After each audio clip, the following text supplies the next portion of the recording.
त्यांनी कुणाकडे दिलाय आणि तो मोबाईल कुठे आहे त्याही पेक्षा जास्त त्या मोबाईल ज्याच्याकडे असेल त्यांनी त्याच्यातले सगळे पुरावे नष्ट केलेले असतील.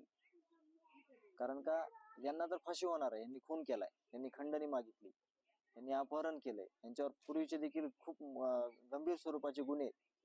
परंतु हा मोबाईल घेऊन त्यांनी जे सगळे पुरावे नष्ट केलेले असले, तो मोबाईल टाकून दिलेला असला तर याचा फारसा उपयोग आमच्या या प्रकरणामध्ये होणार नाही.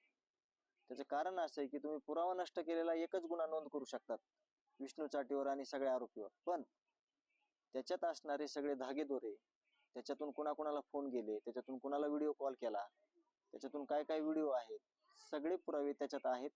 तर ते बाकीच्या सगळ्या पुराव्याची जिम्मेदारी पोलीस प्रशासनाने घेतली पाहिजे, डिपार्टमेंटने घेतली पाहिजे, अशी विनंती मी मुख्यमंत्री साहेबांना करत आहे.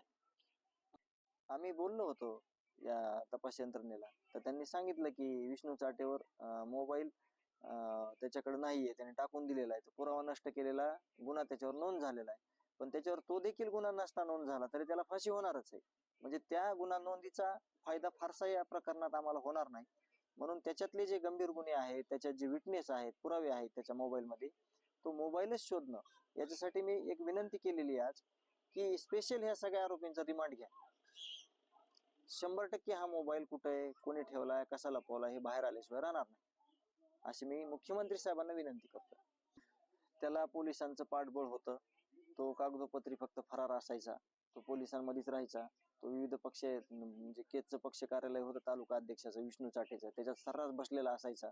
तिथं LCBचे काही लोक येऊन बसायचे, तिथं पोलीस प्रशासनामधले PSI लोक येऊन बसायचे.